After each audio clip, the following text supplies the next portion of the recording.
السلام علیکم۔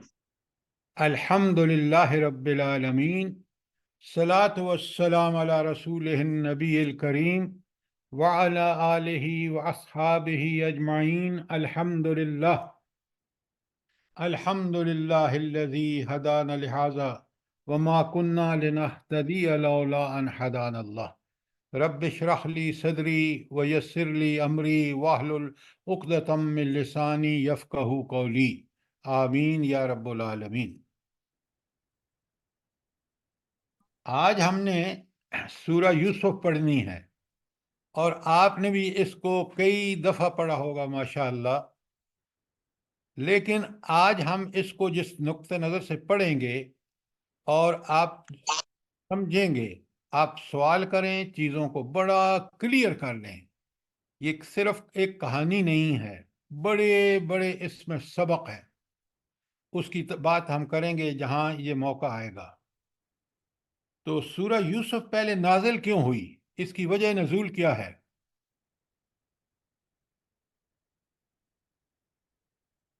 جلدی بتائیں۔ سر، حضور پاک صلی اللہ علیہ وسلم سے سوال کیا گیا تھا کہ لوگ وہاں کیسے چلے گئے تھے فلسطین سے، کچھ ذہن میں ایسے آ رہا ہے۔ اب ذہن میں نہیں آنا چاہیے، آپ کو پوری تفصیل پتہ ہونی چاہیے۔ دیکھیں، یہ قرآن میں سورہ کاف میں بھی ہے، اور یہ سورت بھی کیوں نازل ہوئی، جب تک یہ سمجھ نہ ہو نا تو بات پوری طرح سمجھ نہیں آ سکتی۔ اس کو ذرا بڑے غور سے دیکھیں۔ اس کا اصل نزول کی وجہ یہ ہے کہ قریش مکہ کو تو نبی کریم صلی اللہ علیہ وآلہ وسلم سے بغض تھا ہی، کہ بھائی یہ ایک ایسے دین کا پرچار کر رہے ہیں جو ہماری جہالت کی ساری رسموں کے خلاف ہے۔ اب ان کو بھی کچھ موقع چاہیے تھا کہ وہ نبی کریم صلی اللہ علیہ وسلم کو نعوذ باللہ کسی طرح جھوٹا ثابت کریں۔ ادھر یہودیوں کو بھی بڑی تکلیف ہو رہی تھی کہ یہ نبی آ گیا ہے بنی اسماعیل میں، جبکہ وہ تو ان کو تو ہم جاہل سمجھتے ہیں۔ تو وہ ان کو ہیلپ کر رہے تھے، مشرکین مکہ کو، کہ وہ ان کو کچھ ایسے سوال بتاتے تھے کہ آپ اس نبی کریم صلی اللہ علیہ وآلہ وسلم کی یہ سوال پوچھیں، ان کے خیال کے مطابق اس کا ان کے پاس جواب نہیں ہوگا، یہودیوں کے خیال کے مطابق۔ لیکن رب العالمین اسی بات کو جو پوچھتے تھے اس کا جواب، لیکن وہ جواب بڑا ہی سبق آموز ہوتا تھا، جیسے ابھی آپ سورہ یاسین میں سورہ یوسف میں دیکھیں گے۔ لہذا وجہ نزول یہودیوں اور مشرکین، یہودیوں کے سپانسرڈ سوال مشرکین پوچھتے تھے، اور پھر اللہ تعالیٰ بذریعہ وحی اس کا جواب دیتے تھے۔ پہلی بات، کوئی سوال اس کے بارے میں؟ دوسری بات، اب یہ نوٹ کریں، سمجھیں، اور ان کو یاد رکھیں، بیان کریں ان کو۔ اب اللہ رب العالمین نے صرف سوال تو نے یہ پوچھا کہ بھئی یہ بنی اسرائیل تو فلسطین میں تھے، یہ مصر کیسے پہنچ گئے؟ تو اس کا جواب سورہ یوسف جو 12 رکوعوں پر مشتمل ہے، 100 سے زائد آیات ہیں، رب العالمین نے اس کا جواب دیا۔ اور کمال یہ ہے کہ حضور نبی کریم صلی اللہ علیہ وآلہ وسلم نے 100 سے زائد آیات جو ہیں وہ سنا ڈالی مشرکین مکہ کو، اور اس میں قرآن کہتا ہے کہ یہ احسن القصص ہے، بہترین قصہ ہے۔ کیوں بہترین قصہ ہے؟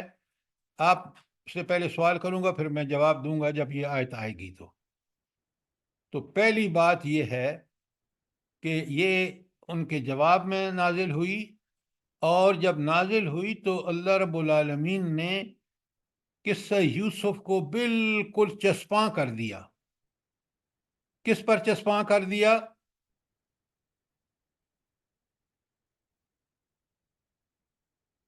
کیسے آپ نے پڑھی ہے یہ سورت؟ سر یہ نبی کریم صلی اللہ علیہ وسلم کو جس طرح انہوں نے جو وہاں سے مکہ سے وہ نکال دیا تھا، اسی طرح یوسف کے بھائیوں نے وہاں سے تو یوسف کے بھائیوں نے حضرت یوسف کے ساتھ کیا تھا، آپ کے بھی یہ بھائی تھے بنی اسرائیل، اور یہ قریش مکہ آپ کا خاندان تھا، اور اس بنی اسرائیل جو تھے وہ حضرت اسحاق کی اولاد تھے، اور نبی کریم صلی اللہ علیہ وآلہ وسلم کس کی اولاد تھے؟ اسماعیل، حضرت اسماعیل کی۔ تو اب اس پہ ایسا چسپاں کیا، ایسا کہ وہ ایسی پریشان کن صورت حال ہو گئی ان کے لیے کہ سوال پوچھ کے وہ پچھتاتے ہوں گے۔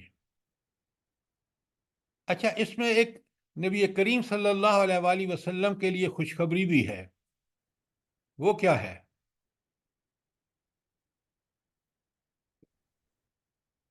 خدا کے لیے قرآن کو سوچ کے پڑھا کریں، بہت بڑی خوشخبری ہے۔ وہ یہ کہ جس طرح حضرت یوسف علیہ السلام کو بالآخر اقتدار ملا تھا، آپ کو بھی وہ اقتدار مل کے رہے گا۔ بالکل آپ پوائنٹ بائی پوائنٹ کمپیریزن کر سکتے ہیں۔ یوسف علیہ السلام کو کنویں میں ڈالا، قتل کے منصوبے بنائے، پھر آپ کو قتل کرنے کے بجائے کنویں میں ڈال دیا، وہ ساری چالیں حضور نبی کریم صلی اللہ علیہ وآلہ وسلم کے ساتھ مکی دور میں گزری ہیں۔ یہی قرآن کا کمال ہے کہ ایک واقعہ پوری سچائی کے ساتھ، اللہ سچا ہے، اس کا کلام سچا ہے، لہذا جو واقعات بیان ہوئے ہیں وہ بالکل سچے اور برحق ہیں۔ یہ ہے شان نزول سورہ یوسف کا۔ اچھا، اب آیت بائی آیت چلتے ہیں، اور آپ کو میں نے گزارش کی ہے کہ خدا را سوال پوچھا کریں تاکہ آپ کو بات بالکل کلیئر ہو جائے۔ قرآن کی ایک ایک آیت میں کئی پہلو ہیں، میں شاید ان میں سے کوئی 20 یا 15% بیان کرتا ہوں، باقی موقع نہیں ہوتا، وقت نہیں ہوتا، نہ میں اتنا عالم ہوں، میں بھی ایک شاگرد ہوں آپ کی طرح۔ اچھا، تو دو مقصد تھے، جیسے میں نے آپ کو بتایا ہے کہ نبی کریم اس سورت کے نزول کے کہ مشرکین مکہ کو ان کے سوال کا جواب ٹھیک ٹھیک دیا جائے، وہ دیا قرآن نے آپ کے سامنے ہے۔ اور دوسرا جو مسئلہ تھا کہ نہ صرف جواب فراہم کیا گیا بلکہ اس کا اطلاق کر کے موجودہ حالات اور نبی کریم صلی اللہ علیہ وآلہ وسلم کو اس بات کی خوشخبری دے دی گئی کہ اسی صورتحال میں جو آپ کی آزمائشیں پریشانیاں ہیں، اس کے بعد آپ کو اللہ تعالیٰ اقتدار نصیب فرمائے گا۔ اچھا، نبی کے پاس جب اقتدار ہوتا ہے تو اس کا سب سے بڑا فائدہ کیا ہوتا ہے؟ جلدی بتائیں۔ سر ساری پاورز آ جاتی ہیں، دین کا نفاذ زیادہ بہتر طریقے سے ہو سکتا ہے۔ جو حکم نازل ہو رہا ہوتا ہے اس کو نافذ کرنے کے پیچھے اگر اقتدار ہو تو فوراً نافذ ہو جاتا ہے، اور اقتدار بھی نبی کا ہو تو وہ من و ان اپنی پوری نفاذ کر کے جو اس کی فیض و برکات ہوتی ہیں وہ سامنے مدینے کی ریاست میں آپ دیکھ سکتے ہیں۔ ہمارے ملک کی تباہی کی سب سے بڑی وجہ اہل اقتدار نے قرآن و سنت کو نہیں اپنایا۔ آج جس تبارے آپ کے ادارے تباہ برباد ہو چکے ہیں، ملک میں عدل نام کی کوئی چیز نہیں ہے، ملک میں اس بات کا کوئی گارنٹی نہیں ہے کہ یہ بندہ جو جس پوزیشن پہ لایا جا رہا ہے یہ اس کا اہل بھی ہے کہ نہیں۔ اور قرآن کیا حکم دیتا ہے؟ ان اللہ یامرکم ان تودوا الامانات الی اہلہا۔ پہلا کرائٹیریا جو جس عہدے کا اہل ہو اسی کو دو، نااہل کو ہرگز نہ دو۔ اس سے جو تباہیاں دنیا میں آ چکی ہیں اور آ رہی ہیں، انکلوڈنگ دنیا کی آج کی جو نام و نہاد پاورز ہیں، امریکہ، نااہل لوگ آئے آپ کے ہاں، نااہل لوگ آئے، آپ دیکھ لیں کیا حال ہو گیا ہے۔ تو اللہ رب العالمین کے اصولوں کو جب بھی وائلیٹ کریں گے زمین میں فساد پھیلے گا۔ تو یہ دو کہ بر وقت ٹھیک جواب جو سوالوں نے کیا تھا، اور دوسرا اس سوال کو پوری طرح جب جواب دیتے ہوئے نبی کریم صلی اللہ علیہ وسلم کو اور برادران یوسف کا پورا حوالہ دے کر، اور آخر میں بتا دیا کہ جس طرح یوسف علیہ السلام کو اللہ تعالیٰ نے بالآخر جو اللہ تعالیٰ کا اپنا منصوبہ تھا وہ ایگزیکیوٹ ہوا، یہ سارے اس کے کردار بنے، بھائی ہوں یا وہ خاتون ہو وغیرہ وغیرہ۔ اسی طرح آپ صلی اللہ علیہ وسلم کو بھی دنیا میں اقتدار ملے گا، اور جب نبی کے پاس اقتدار ہوتا ہے تو پھر وہ سوال نہیں کرتا، وہ پاور اس کے پاس، حکم آیا۔ مدینے میں آپ دیکھ لیں، یہاں اس ملک میں آپ آج تک آپ کے انتہائی بد کردار ججز بھی یہ فیصلہ نہیں کر سکے کہ سود حرام ہے، جبکہ قرآن و سنت نے واضح کہا ہے۔ ایسا جرم ہے، ایسا جرم ہے کہ جو مانگ کے ساتھ برا فعل کرنے کا برا، اس سے بھی برا ہے برائی۔ اب آپ کو ابھی تک یہ فیصلے ہی نہیں کر پاتے کہ بھئی یہ حلال ہے یہ حرام ہے۔ پنجابی میں کہتے ہیں نا، من حرامی اور حجتن ڈھیر، بالکل وہی بات ہے۔ تو جب اقتدار ہوتا ہے، آپ دیکھیں ادھر نازل ہوتا ہے حکم مدینے میں، حضور نبی کریم صلی اللہ علیہ وسلم فوراً اس کا ڈھڈورا دلوا دیتے ہیں کہ آج یہ حکم آ گیا، وہی اسی وقت نافذ۔ اور تیسری بات، قربان جائیے اللہ رب العالمین کے اس کے علم اور اس کی حکمتوں کی، کہ ایک سوال کے جواب میں 12 رکوع، 100 سے زائد آیات بیک وقت کھڑے ہو کے اس کے نبی نے سنا دیا۔ کتنا بڑا معجزہ ہے کہ ایک شخص اس سوال کا جواب ہی نہیں بلکہ اس سوال کا پورے اس وقت کے حالات پر انطباق کر کے اور اس کے نتائج سے بھی آگاہ ہو جاتا ہے۔ اب یہ تھی ساری تمہید۔ کوئی سوال ہو جو اس کے بارے میں آپ کو کلیئر نہ ہو تمہید کے بارے میں، ورنہ پھر صورت پہ چلتے ہیں۔ سر یہ سب کلیئر ہو گیا ہے، ربط سورہ کے بارے میں بھی بتا دیجئے کہ سورۃ ہود کے بعد اور اس کی جو آخری آیت ہے اس کا تعلق سورہ یوسف کے شروع کے مضمون کے ساتھ کیا ہوگا؟ اچھا مجھے ایک بات بتائیں، یہ قرآن کو ایک بات سمجھیں، بعض دفعہ بالکل آپ کی بات کہ قرآن کی آیت کے اندر واضح ہوتا ہے، جیسے آپ دیکھتے ہیں کہ جو سورہ بقرہ کا آخری رکوع ہے وہ بالکل اس کا جواب جو ہے وہ سورہ آل عمران میں موجود ہے، اور آل عمران میں جو آخری بات کہی گئی ہے تقوی وغیرہ، اس کا سارا ربط بنتا ہے سورہ نساء سے۔ یہاں جب آپ ایسی چیزیں ڈھونڈنے لگتے ہیں تو پہلے اس کے مضمون کو پوری طرح پڑھیں، سمجھیں۔ یہ ایسا نہیں ہے قرآن میں غور و فکر کے بغیر آپ الٹپ کوئی قرآن آیا ہی کس لیے، آج پہلی آ رہی ہے، ذرا غور سے سنیں اور سمجھیں بات کو۔ اس لیے اس کا جو ایک بات یاد رکھیں، پورا قرآن متشابہ ہے، ملتا جلتا ہے۔ کیوں؟ سورہ ہود بھی ہدایت کے بارے میں تھی، سورہ یوسف بھی جو اس کا انفرنس ہے، جو اس کے نتائج ہیں، وہ ہدایتی سے متعلق رکھتے ہیں۔ اب آ جائیے، کوئی اور سوال؟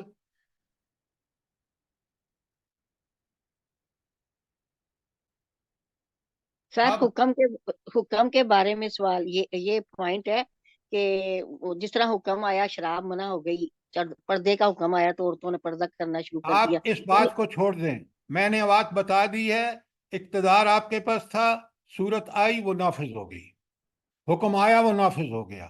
اس کے بارے میں کوئی شبہ ہے تو آپ بتائیں. جی نہیں سر. جزاک اللہ.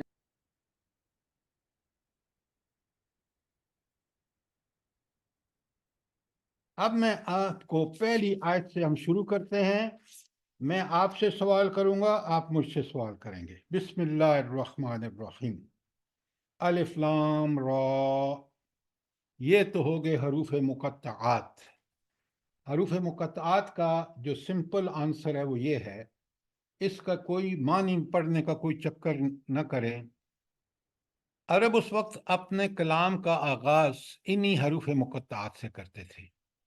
قرآن کیونکہ انہی کی زبان میں نازل ہوا, قرآن نے بھی اسی سٹائل کو برقرار رکھا, لیکن کلام ایسا عطا فرمایا نبی کریم صلی اللہ علیہ وسلم کو کہ کوئی اس کا بدل ایک سورت تک بھی نہیں بتا سکتے تھے. یہ حال ہو گیا تھا. اب آئیے اگلی آیت نمبر 2. بسم اللہ الرحمن الرحیم. اِنَّا أَنزَلْنَاهُ قرآنًا عربيًّا لعلكم تعقلون. سر تلک آیات الکتاب المبین. یہ او ساری ہاں ساری جی.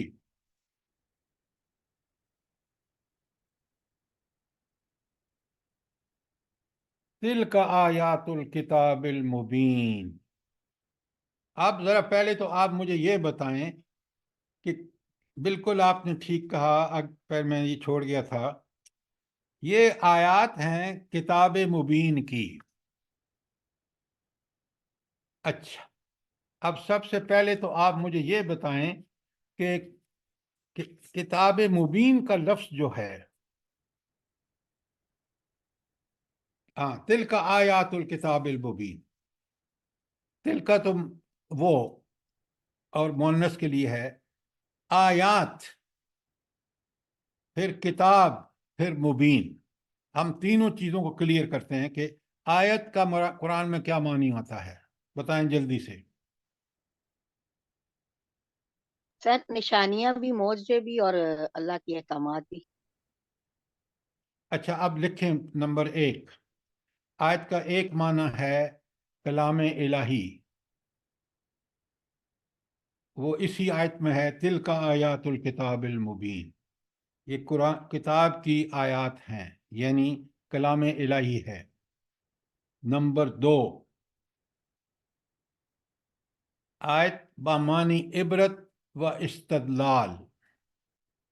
عبرت کا مطلب ہے کہ اس آیت کے مضمون سے ہمیں ایک بہت بڑا سبق دیا جاتا ہے, اس سے عبرت پکڑتا ہے انسان. تو یہ کہاں پڑھی ہے ہم نے ایسی آیات جو عبرت آموز ہیں؟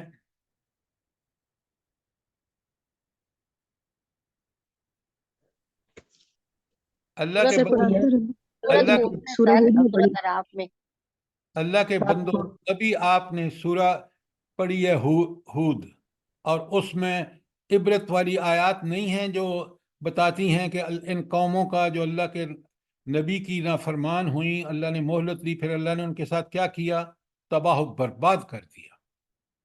یہ ہیں وہ آیات جو عبرت والی ہیں. یہاں آیت کا معنی عبرت ہوگا. اچھا, تیسرا معنی ہے آیت کا معنی کہ وہ بڑا سچا پکی دلیل ہے, سچی اور پکی دلیل. اس کی مثال قرآن میں کیا ہے کہ قرآن بطور دلیل محکم,